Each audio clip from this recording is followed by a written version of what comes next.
कल महाकुंभ का पहला शाही स्नान होने जा रहा है। ऐसे में त्रिवेणी घाट पर लगातार लोगों की भीड़ बढ़ रही है। ऐसे हमारे सहयोगी अमरेंद्र प्रताप सिंह ने वहां पर साधु संतों से बातचीत की।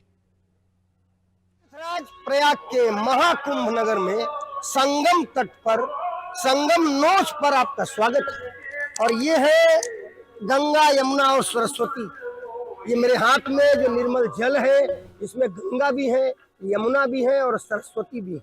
कहते हैं पूरी दुनिया का सबसे बड़ा धर्मोत्सव यह महाकुंभ होता है, जो कि यूं तो 12 वर्ष बाद आता है, लेकिन इस बार का यह महाकुंभ मुख्यमंत्री योगी आदित्यनाथ भी बार बार बोलते हैं और पूरी दुनिया के सारे ज्योतिषी, ऋषि, मुनि, यति, योगी, साधु, संत सब ये कह रहे हैं कि यह अद्भुत संयोग 144 वर्षों बाद है। और ये संगम नोज है, जिसे कहा जाता है संगम तट पर संगम नोज, यानी एक नाक जैसा हिस्सा जो कि संगम तट पे है, जहाँ पर एक तरफ से यमुना आती है, इस तरफ से गंगा आती है और सरस्वती यहाँ बीच में स्वयं विराजमान है। ये दुनिया का शायद पूरी दुनिया का सबसे बड़ा आस्था का तट है, सबसे बड़ा श्रद्धा का तट है, सबसे बड़ा भक्ति का तट है। कहते हैं उत्तर प्रदेश के मुख्यमंत्री बोलते हैं कि ये धर्मोत्सव ही नहीं है, ये कर्मोत्सव भी है। कहाँ से हैं बाबा जी आप? हम यही निर्मोही अखाड़ा से आए हैं। निर्मोही अखाड़ा से आए हैं। कहते हैं अखाड़े के साधु संत हमने देखा 13 से 14 बड़े अखाड़े और बाकी न जाने कितने साधु संत पूरी दुनिया से, देव, धनुज, किन्नर, गंधर्व, यति, मुनि, ऋषि, साधु संत, योगी सब प्रयागराज में। पूरी दुनिया का लगभग 8% हिस्सा, 600 करोड़ लोग कहते हैं पूरी दुनिया की आबादी है, और उसमें से 8% 40 से 45 करोड़ लोग यहाँ डुबकी लगाने वाले हैं। कल प्रातः पहला स्नान है। आप कुछ बताना चाहेंगे हमारे दर्शकों को जो पूरे देश में आपको सुनना चाहिए? प्रयागराज की महिमा अनंत है। गोस्वामी जी कहते हैं, को कही सकई प्रयाग प्रभाव, कलश पुंज कुंजर मगराव, चारि पदारथ भरा भंडारू, पुण्य प्रदेश देश अति चारू। अब इन चौपाइयों के माध्यम से ही सब समझ सकेंगे प्रयागराज की कितनी महिमा है। हम सब श्रद्धावनत होकर के पूर्व परंपरा से, ऋषि परंपरा से, सनातन परंपरा से सब भारद्वाज महाराज की कृपा का अनुभव करते हुए सब आते रहे हैं। हम भी स्नान करने के लिए आए हैं। प्रयागराजी से सीताराम जी के चरणों में प्रीत की कामना करते हैं। बस यही।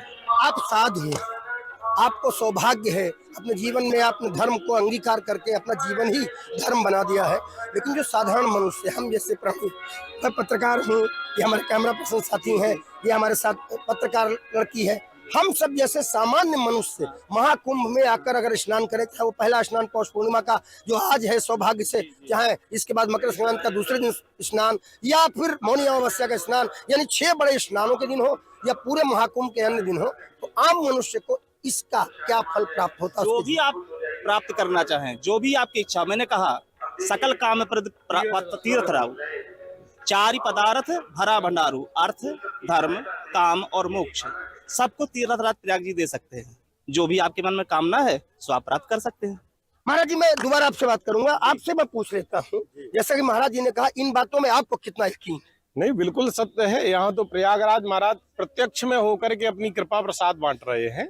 और जो पौषी मौनी जी पूर्णिमा वाला जो स्नान है, वह स्नान तो बहुत दिनों बाद, पूर्णिमा और मकर संक्रांति एक दिन आ रही है, ये बहुत दिनों बाद सुयोग हुआ है कि पूर्णिमा की, पूस वाली पूर्णिमा और मकर संक्रांति दोनों एक साथ हैं।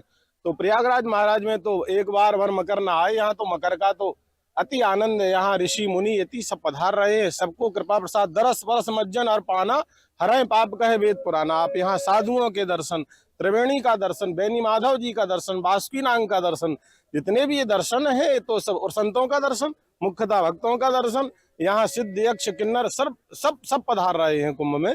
कुंभ एक ऐसा सुयोग है, हम आपसे कहें कि धरती पर यदि देखा जाए तो स्वर्ग नहीं, बैकुंठ से भी तुलना नहीं कर सकते हो कुंभ की। लेकिन कुछ तो अद्भुत है कि पूरा विश्व अपनी निगाहें महाकुंभ नगर में लगाए हैं और दुनिया की 9% आबादी यहाँ इस संगम में डुबकी लगाएगी। आप देखते जाएं। वीडियो जर्नलिस्ट नितेश मिश्रा के साथ मैं अमरेंद्र प्रताप सिंह, अनादि टीवी, प्रयागराज महाकुंभ।